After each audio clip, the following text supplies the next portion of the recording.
그 약혼한 마리아와 함께 호적하러 올라가니 마리아가 이미 잉태하였더라. 거기 있을 그때에 해산할 날이 차서 첫 아들을 낳아 강보로 싸서 구유에 누였으니 이는 여관에 있을 곳이 없음이로라. 그 지역의 목자들이 밤에 밖에서 자기 양떼를 지키더니 주의 사자가 곁에 서고 주의 영광이 그들을 두루 비치매 크게 무서워하는지라. 천사가 이르되 무서워하지 말라. 보라, 내가 온 백성에게 미칠 큰 기쁨의 좋은 소식을 너희에게 전하노라. 아멘. 할렐루야. 12월이 시작되기 전인데 우리 부목사님께서, 목사님 신미숙 집사님께서 성탄절 장식을 하는데 이 벽과 강단을 다 써도 되냐고 물었어요. 제가 갑자기 들은 얘기이기 때문에 도대체 뭘 하려고 벽을 쓰고 강단을 다 쓴다는 거지? 좀 궁금하기도 하고, 혹시 원하던 바가 아니면 다 없애라고 할 수도 없고. 그런데 제가 심 집사님 몇 번 같이 사역을 해보니까 그 생각하시면 남다른 부분이 있더라고요. 그래서 한번 해보라고 그래라. 근데 토요일이 됐더니 이제 여전도 회원들이 와서 같이 도와가지고 이 작품을 만들어냈어요.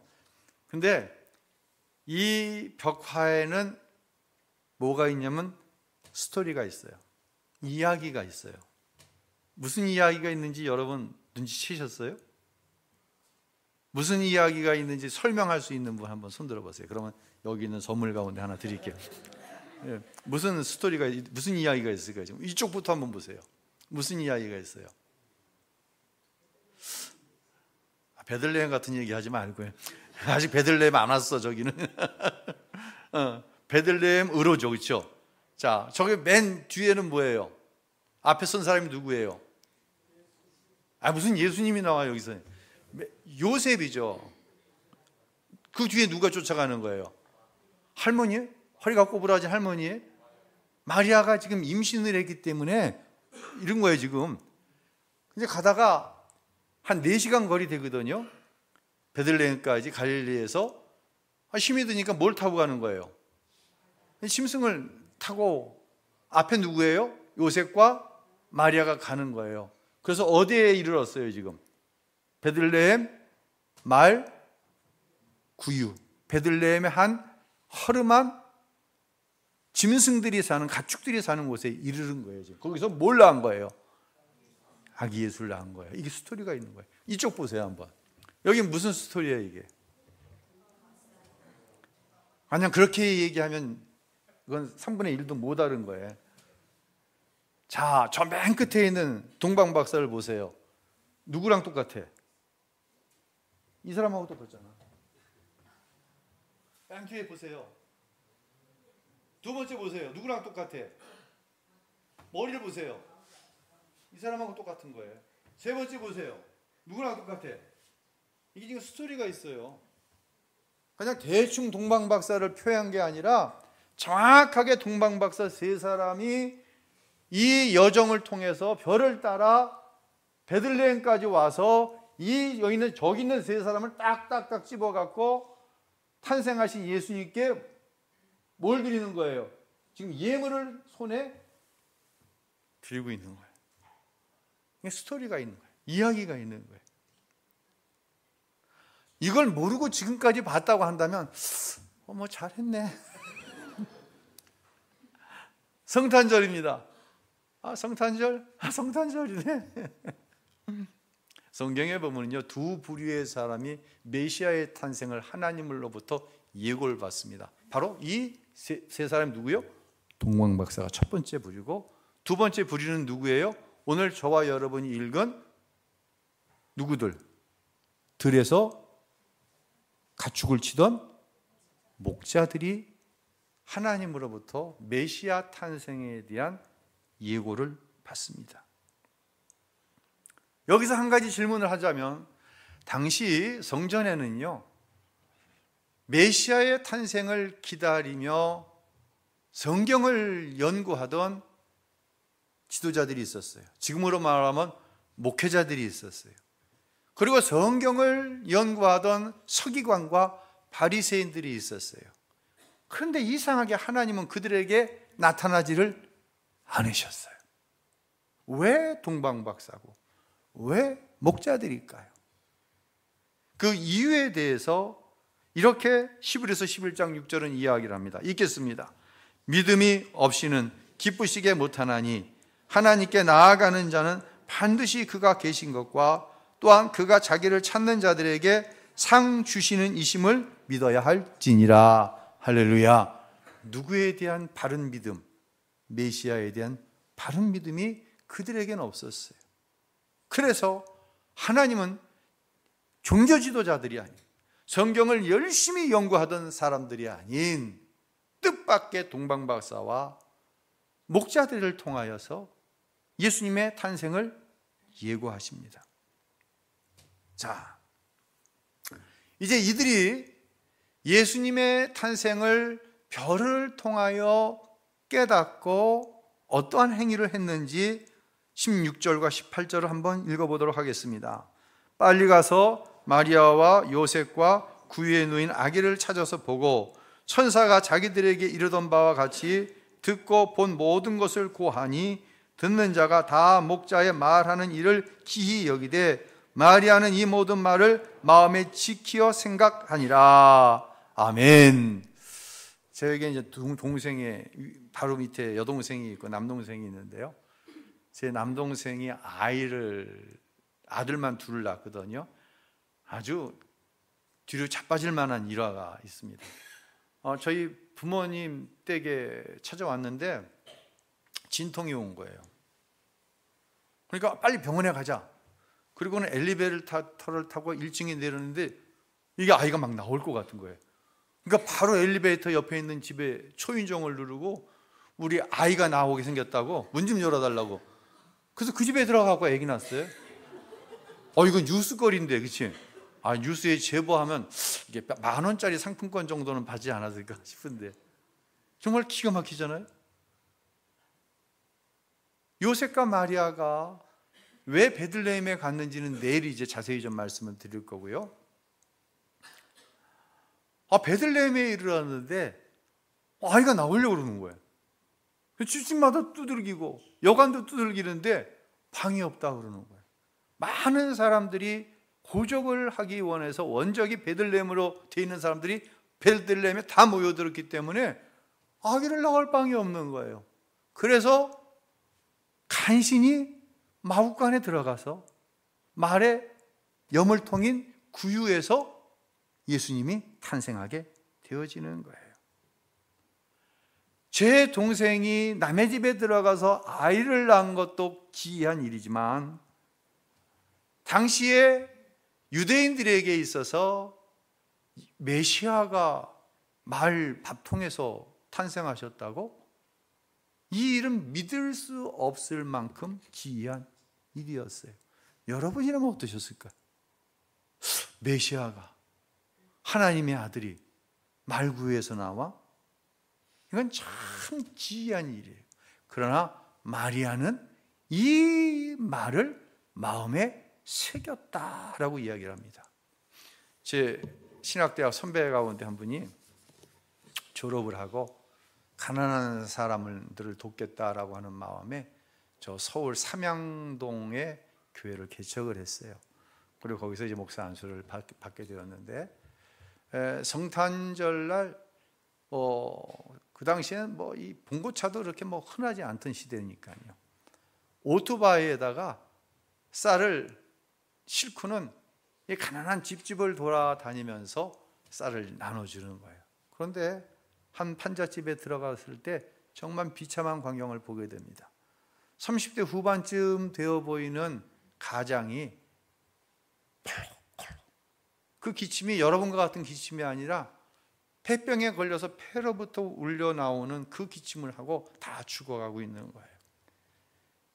부인은 돈을 벌러 어쩔 수 없이 나가고 아이들은 학교를 끝내고 오면은 그저 아버지가 간신히 차려준 밥상에 밥을 먹는 그런 아주 비참한 가난한 가정이었어요.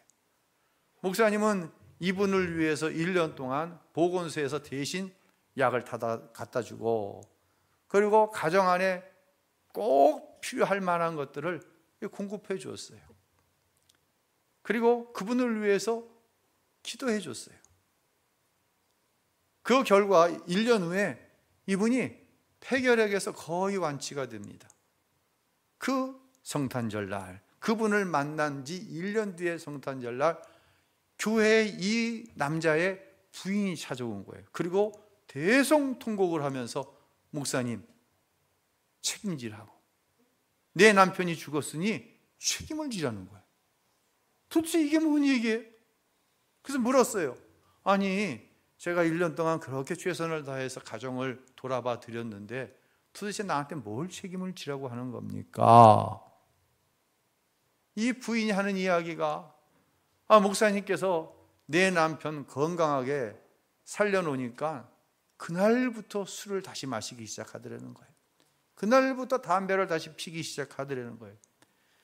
주사가 얼마나 심한지 술만 먹으면 아이들을 괴롭히고 자기를 향해서 욕을 하고 살 수가 없는 지경이 되었는데, 급기야 어제는 얼마나 술을 많이 먹었는지 집에 들어오질 않았대요. 아침 일찍 파출소에서 연락이 와서 가보니까 남편이 술에 취해 길에 쓰러져 잠을 자다가 얼어 죽은 거예요. 그러니 목사님 책임지라고, 내 남편 살려달라고 울고불고 난리를 피는 거예요. 선배 목사님이 이런 얘기를 하더라고요. 자기가 1년 동안 그 남자분을 돌아봐 드리면서 이분이 이 목사가 나 교회 나오라고 나한테 이렇게 착한 일 하는 거지 뭐 아무 조건이 없겠어 이렇게 생각할까 봐 기도만 해줬지 예수 믿으라는 복음을 전하지 않았다는 거예요. 그리고는 내가 다시는 인간의 육체와 정신적인 피곤함만 풀어주는 그러한 사역을 안 하겠노라고. 육체를 건강하게 해놨더니 이전보다 더 악하게 되는 게 인생이라고. 예수 복음 없는 구제는, 그것은 정말 하나님의 영광을 드러내기도 하지만 때로는 그 사람을 망쳐먹는 일이 될 수도 있다고. 그 이야기를 하는 것을 제가 아주 오래전에 들었어요. 여러분, 이 말은요 우리에게 큰 의미를 시사해요. 가끔 제가 오해될 말씀을 드려요. 오해될 만한 말씀을 드려요. 교회는 구제하는 곳이 아닙니다. 교회는 복음을 전하는 곳이에요. 복음을 전하는 수단으로가 아니라 복음을 전할 때는 예수의 사랑이 함께 가는 거예요. 그렇게 해서 일어나는 것이 구제고, 그리고 전도고, 그것이 선교인 것이에요. 메시아가 태어났는데 다들 어떻게 여겼다? 기이 여겼다. 왜? 이들은 복음이 무엇인지 몰랐기 때문이에요.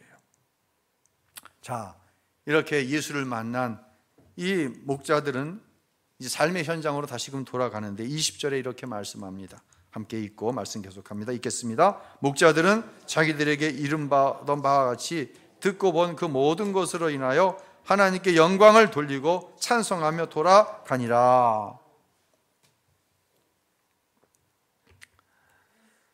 예수님을 만난 사람의 특징은요, 하나님께 영광을 돌리는 삶을 살게 됩니다.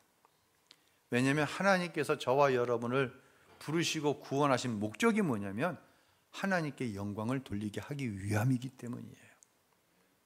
이것을 부인하시는 분은 없겠지만 만약 나를 통해 하나님의 영광이 가리워지고 있다?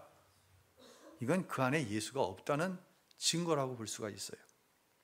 그러면 목자들은 영광을 돌리고 찬송하며 돌아갔다고 말씀하는데 어떤 모습으로 삶의 터전으로 돌아갔을까? 혹시 자기 기만이라고 하는 단어를 들어보신 적이 있나요? 자기 기만. 누군가를 기만하는 게 아니라 자기 스스로를 기만하는 거예요. 제가 사전에 찾아보니까 거짓을 진실이라고 믿는 거예요. 자기 안에 이게 거짓인데 자기가 진실하다고 믿는 거예요. 또 진실인 것은 거짓이라고 스스로 확신하는 거예요. 연구에 따르면 자기 기만은 자신의 어떤 심리적인 욕구를 충족하고 자기를 스스로 방어하고 상대방에게 자기에 대한 좋은 감정을 고양시키기 위한 어떤 이건 심리적 전술이라는 거예요. 이런 심리적인 전술에 능한 사람들이 있어요. 근데 이 심리적 전술에 능한 사람은 뭐에 빠져 있는 사람이냐? 자기 기만에 빠져 있는 거예요. 자기가 옳지 않은데 스스로 옳다고 생각하는 거예요. 그 사람이 옳은데 나는 그 사람이 싫기 때문에 그 사람은 절대 옳을 수 없는 거야. 거짓시키는 거예요. 그런데 이런 자기 기만 뒤에는 뭐가 있냐면요, 어둠의 영의 역사가 있어요. 성경의 인물들을 통해서 한번 설명을 드릴게요. 가룟 유다라고 하는 사람이 있습니다. 예수님의 제자들 가운데 유다는 자기 스스로 예수님을 찾아와서 제자가 되었어요. 이렇게 보니까 저분이 메시아 맞아. 그런데 유다가 생각하는 메시아는 로마의 식민 통치로부터 자기 민족을 구원해 줄 메시아, 이 메시아를 찾는 거예요. 이 메시아 개념은 당시에 통상적으로 있어 왔어요. 그렇기 때문에 예수님처럼 저렇게 후지게 말구육간에서 태어나면 안 돼요. 메시아는 예수님과 3년 6개월을 함께 지납니다. 그런데 자기가 생각하던 메시아가 아니야. 여기서부터 자기 기만이 나오는 거예요. 자, 저분은 우리 민족이 기다리는 메시아가 아니기 때문에 팔아도 되는 거예요. 그리고 자기는 누구를 위해서? 이 민족이 예수라고 하는 거짓 메시아에 속고 있는데 저분을 파는 것은 정당한 행위인 거예요. 이것은 나라와 민족을 위해서 옳은 행위인 거예요. 자기 기만이에요. 그런데 성경에 보면 이 유다의 마음속에 누가 들어갔다? 누가 들어갔다? 마귀가 들어갔다고 말씀하는 거예요. 우리가 잘 아는 사도 바울이 부활하신 예수님을 만나기 전에 사울이라고 하는 청년으로 살았죠. 스데반 집사가 순교하여 죽을 때 옷을 맡았다. 이게 이 사울이라고 하는 이 사람이었어요. 사울은 하나님을 꽤 잘 믿는 사람이었어요. 나보다 하나님 잘 믿는 사람 없어. 그 정도로 스스로가 자부하던 사람이에요. 그런데 이 사울이 무슨 자기 기만에 빠지냐면 자기보다 하나님 잘 믿는 사람 없는데 그렇기 때문에 저 예수라고 하는 이단의 귀수를 쫓는 사람들을 다 옥에 가두고 필요하다면 죽이기까지 해서라도 하나님 믿는 믿음을 지켜내는 것이 자기 사명이야. 자기 기만에 빠진 거예요. 그리고 예수 믿는 사람들 다 잡아들이는 거예요. 그날도 예수님을 믿는 사람들이 어느 지역에 모인다는 소식을 듣고 다메섹이라고 하는 것을 지나가다가 부활하신 예수님을 만나고 거기서 뭐가 깨져요? 자기 기만이 끼어지는 거예요. 자기 기만 뒤에는 마귀가 있는데 이 마귀의 역사를 깨뜨릴 수 있는 것은 예수님을 만나야 되는 거예요. 그런데 여러분 잘 이해하고 들으세요. 제가 목회 가운데 가장 심각한 자기 기만이 뭐냐 들여다보는 거예요. 이것은 저도 다르지 않을 수 있어요. 부모의 무분별한 자식 사랑이 자기 기만일 수 있어요. 가장 심각한 자기 기만. 누가 나를 속이는 게 아니라 이게 내 자식이기 때문에 객관적으로 보지를 못하는 거예요. 객관적으로 보면 답이 나와요. 남의 자식 하면 그건 그렇게 하면 어때? 답이 나와. 내 자식엔 그게 적용이 안 되는 거예요. 남은 잘 가르치는데 자기 자식은 늘 주관적이고 예외적이야. 여기서 더 나아가서 우리 아이가 나빠서 그런 게 아니라 성격 탓이야. 여러분 성격이 나쁘면 나쁜 거예요. 그거 나쁜 거예요. 제 안에 나쁜 성격을 제가 알거든요. 그거 나쁜 거예요. 제가 나쁜 거예요. 내가 이렇게 강하게 내가 바른 말하는 거는 내가 나쁜 사람이 아니어서 내 성격이 그래. 이건 나쁜 거예요. 이건 고쳐야 되는 거예요. 조금 더 가면 학교 탓, 선생님 탓, 어떤 때는 나라가 이 모양이야. 이 나라에서는 우리 아이 교육 못 시켜. 더 좋은 환경에서 유학을 보내야지. 이게 좋은 마음이지. 이 나라에서는 내 아이 못 시켜? 다른 사람들 다 적응하는데 자기 아이만 적응 못하면 적응할 수 있도록 도와줘야지 왜 남의 탓을 하는 거예요? 자기 기만이에요. 어떤 사람은 교회 탓을 해요. 자기 기만에 빠질 수 있어요. 여러분, 학교 탓일 수도 있고 선생님 탓일 수도 있고 친구 탓이 맞을 수도 있어요. 교회 탓이 맞을 수도 있어요. 다 그렇다는 건 아니에요. 그런데 이러한 자기 기만적인 자식 사랑은요, 자식이 실패하는 가장 근본적인 이유인 것을 저는 목회를 통해 많이 봐요. 그리고 이 배후에는 뭐가 있냐면 아직도 거듭나지 못한 자식을 향한 무분별한 본능이 있다는 거예요. 제가 지금 무분별한 본능이라 좀 완화해서 얘기를 했는데, 이 무분별한 본능은 타락한 본능이에요. 거듭나면 이 무분별한 본능도 거듭나야 되는 게 맞는 거예요. 깨달을 수 있었으면 좋겠어요. 제가 최근에 정직해야 된다는 이야기를 많이 해요.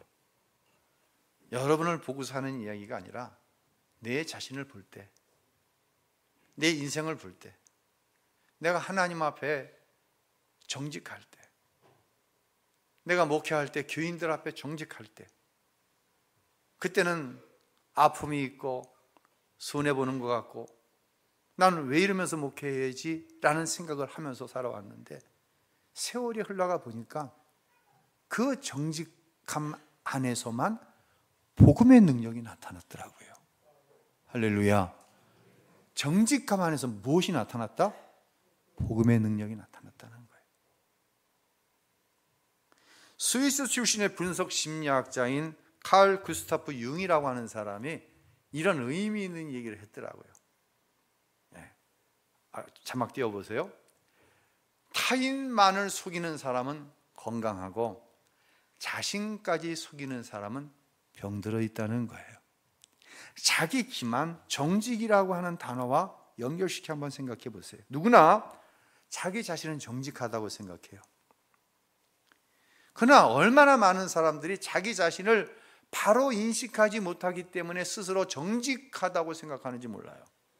이렇게 되면 답이 안 나와요. 절대로 답이 안 나와요. 내가 정직한데, 내가 옳은데, 여기에 자기 기만까지 엎어져서 심리적인 전술을 쓰잖아요. 그러면 본인만 어려워지는 것이 아니라 본인 주위에 있는 사람들도 어려워지는 거예요. 가족들도 어려워지는 거예요. 자기는 옳다는 거예요. 항상 옳다는 거예요. 근데 어떻게 사람이 항상 옳아요? 어떻게 내 안에 정직함만 있어요? 옳지 못한 것은 옳지 못하고, 정직하지 못했던 것은 정직하지 못하고, 실패한 것은 실패했다고 이야기하면 방법이 나오는데, 자기 기만, 정직하지 못함, 이것이 뒤에 엉켜버리면 진짜 이건 너무너무 힘든 거예요. 나는 아니야. 나는 아니야? 자, 그러면 제가 이야기하는 정직의 정체는 뭘까요? 하나님은요, 정직하지 않은 것이 하나도 없으신 분이에요. 여러분 인정하시나요? 아멘. 이게 인정돼야 돼요. 하나님은 항상 정직하세요. 지금 내가 어떤 상황에 있는데 하나님이 약속해놓고 정직하지 않으셔서 그 약속이 내 삶에 이루어지지 않아 내가 이런 고난을 당하는 게 아니에요. 근데 하나님의 정직함을 인정하지 않으면 이 고난은요, 하나님과도 관계없고, 이건 신앙이 도대체 뭐지? 그때부터 막 헷갈리는 거예요. 뭐 교회 다니면 뭐해? 혼돈스러운 거예요. 여러분, 성탄은요, 하나님의 정직함에서부터 나온 거예요. 예수님은 하나님의 공의를 실현하기 위해서 인간의 육체를 입고 우리 가운데 오셨습니다. 잘 쫓아오세요. 그리고 그 공의를 실현하시기 위해서 십자가에 죽으셨어요. 죄의 결과는 뭐예요? 자, 다 고개를 드시고요. 죄의 결과는 뭐예요? 죄의 삭은 사망이에요. 죄를 지으면 반드시 죽어야 돼요. 죄를 지으면 하나님과의 관계가 완전히 단절되는 거예요. 죄를 지으니까 낙원인 에덴에서 쫓겨나 하나님과의 관계가 단절돼 버린 거예요.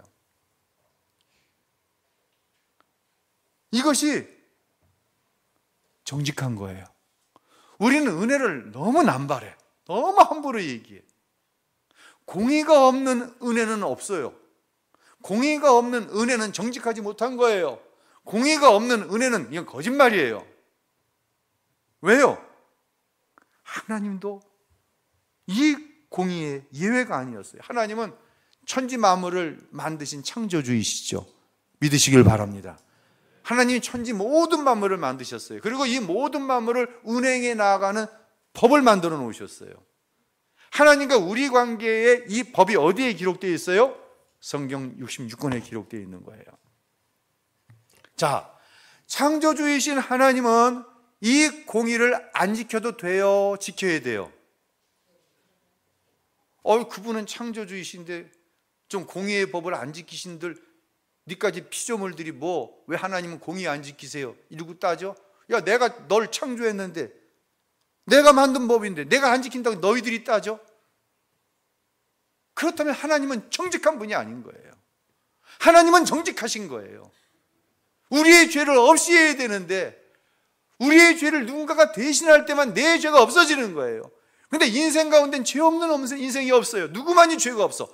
하나님만이 죄가 없는 거예요. 그러니 하나님께서 죄의 삭은 사망이라고 하는 법을 만들어 놓으셨으니 이 법을 공평하게 공의를 지키시기 위해서 죄 없으신 하나님께서 인간의 육신을 입고 우리 가운데 오신 거예요. 뭘 실천하기 위해서? 하나님의 공의를 실천하시기 위해서. 이게 바로 하나님의 정직함인 거예요. 야, 내가 너희들을 사랑해서 이 땅에서 하나님과 단절된 저주스러운 삶을 사다가 영원히 지옥 갈 수밖에 없는 너희를 위해서 내가 그 죄 다 땡처리해 줄게. 야, 지금부터 특별 사면 기간이다. 무슨 8.15니 무슨 추석이니 특별 사면하잖아요. 복권시키잖아요. 더 이상 사면됐을 뿐만 아니라 죄도 없는 거예요. 복권되는 거예요. 자, 지금부터 사면 복권이다. 이건 은혜가 아니라니까요. 하나님의 아픈 공의 뒤에 저와 여러분이 구원받은 구원의 은혜가 있는 거예요. 하나님은 자신이 만든 공의를 지키시기 위해 당신의 아들 예수를 우리 가운데 보내신 거예요. 사랑하니까 공의 안 지켜도 된다? 이건 궤변이고 거짓말이에요. 이건 하나님의 정직함이 아니란 얘기예요. 그게 누가 되었든 하나님의 은혜 뒤에 숨어가지고 공의를 피해가려고 한다? 자꾸만 교회 안에서 이걸 은혜라고 얘기하니까는요, 교인들이 세상에 나가 세상의 빛이 아닌 세상의 근심거리가, 죄송합니다, 되어버리는 거예요. 무엇 뒤에 숨었어? 십자가 뒤에 숨어. 십자가는 숨는 장소가 아니에요. 십자가는 내가 죽는 장소예요. 예수와 함께 죽는 장소예요. 바로 우리의 삶의 현장에 나타나야 될 것이 바로 하나님의 이 정직이라는 거예요. 이 하나님의 정직함이 나를 통해 나타날 때 그곳에 복음의 능력이 나타나는 줄로 믿으시길 바랍니다. 완전하지 않지만 다른 말로 표현하자면 하나님께서 약속하신 능력, 기적이 하나님의 정직함이 이루어지는 것에 나타나는 거예요. 제가 목회를 하면서 참 이건 좀 안타깝다라고 하는 부분이 있어요. 그것은 뭐냐면 신앙이 먼저 들어오고 신앙에 이어서 그 신앙적인 문화가 들어와야 되는데 문화가 먼저 들어와 버렸어요. 대표적인 것이 성탄의 문화예요. 제가 설교를 준비를 하면서 문득 그 생각이 나더라고요. 흔히 메리 크리스마스라는 얘기를 씁니다. 메리는 기쁨이라는 얘기예요. 크리스라고 하는 것은 헬라어의 크리스토스라는 얘기예요. 마스는 영어로 말하자면 데이예요. 그럼 연결하면 뭐예요? 기쁜 예수의 탄생날이 성탄절이에요. 예수 없는 성탄절은 없어요. 그런데 뭐 그냥 교회 다니지도 않고 예수 믿지도 않으면서 뭐 크리스마스 카드라고 보내고 크리스마스라고 선물 달래. 선물도 또 줘. 크리스마스 선물이라고. 예수는 없는데 여기서 한 걸음 더 나가면 어떻게 하는지 알아? 야, 오늘 성탄절 이제 한잔 해야지. 주님을 구별을 할 줄 알아야지. 성탄절하고 술 마시는 거 도대체 뭔 상관이 있냐고. 오늘 밤에 술 마시느라고 7시 더 이상 안 하겠습니다. 얘기 안 오기만 해봐. 다 술 마시러 간잖아. 이게 구별. 예수가 없는 성탄. 문화만 들어왔지 신앙이 안 들어왔어요. 기형적인 성탄절이죠. 여러분, 예수님을 통한 하나님의 은혜에 대해 많이 들어서 아는 사람과 정말 예수님이 내 안에 계셔서 하나님의 영광을 나타내며 사는 사람과의 차이는요, 너무너무 달라요. 그 삶의 내면을 들여다보면은요, 이 사람이 예수를 들어 아는 것인지 아니면 그 안에 예수님이 계신지가 단번에 나와요. 세상의 모든 불의함이 결국 이 하나님의 공의와 정직함 앞에서 분명히 갈라진다는 사실을 믿어야 돼요. 아멘. 뭐 앞에서? 하나님의 공의와 하나님의 정직함 앞에서 반드시 하나님께서 하시는 일이 드러나요. 반드시 갈라져요. 적어도 10년, 20년, 30년 신앙생활을 했으면은요, 내가 하나님의 공의를 실천하고 어렵지만 은혜만 사모하고 공의는 물리쳐버리고 싶지만 하나님의 공의를 실천하고 하나님 말씀 앞에서 정직하게 살았다고 한다면 이미 변화되어진 내 삶을 볼 수 있어야 돼요. 이게 복음의 능력인 거예요. 이것이 바로 오늘 설교의 제목인 나를 살린 성탄의 복음인 거예요. 할렐루야. 쫓아합시다. 나를 살린 성탄의 복음. 할렐루야. 나를 살리기 위해서 오신 예수님께서 언젠가 심판해 주려 오실 줄로 믿으시길 바랍니다. 갈라지는 거예요. 정직함과 하나님의 공의와 은혜 안에 있던 사람들에게 이 심판의 날은 궁극적인 희망과 소망의 날이에요. 오 예수여 오시옵소서. 그러나 하나님의 공의를 무시하고 하나님 앞에 정직하지 못했던 사람은 예수님이 다시 오실 그때 심판을 맞이하게 될 것입니다. 이 정직한 성탄의 복음이 내 가정 안에, 그리고 내 가정에서 직장으로, 학교로, 삶의 현장으로 돌아가 나타나야 돼요. 이 목자들이 예수님을 경배하고 하나님을 찬미하며 삶의 현장으로 나아가 그들은 복음을 증거한 거예요. 내 가정이 살아나야 돼요. 특별히 우리 우신교회가 나를 살리신 성탄의 복음 위에 바로 세워져야 돼요. 그때 내가 거듭나 하나님의 공의 앞에 두려움과 즐거움으로 하나님을 경외하고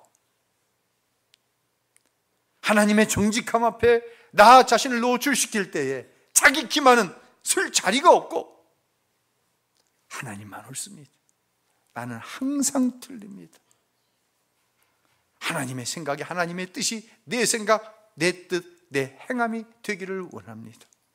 내 힘으로 감당할 수 없습니다. 오 성령이여 내 안에 충만하게 하셔서 성령의 인도하신 가운데 내 남은 일생이 하나님 앞에 쓰임받기를 원합니다. 이 일을 시작하시기 위해서 우리 예수님께서 오신 날이 성탄절이라고 하는 것입니다. 이 나를 살리신 성탄의 복음으로 인해서 우리 모두가 새로워지고 여러분의 가정이 새로워지고 이 나라와 이 민족이 새로워지는 복음의 축복의 역사가 있게 되시기를 우리 가운데 오신 예수님의 이름으로 간절히 축원합니다. 할렐루야.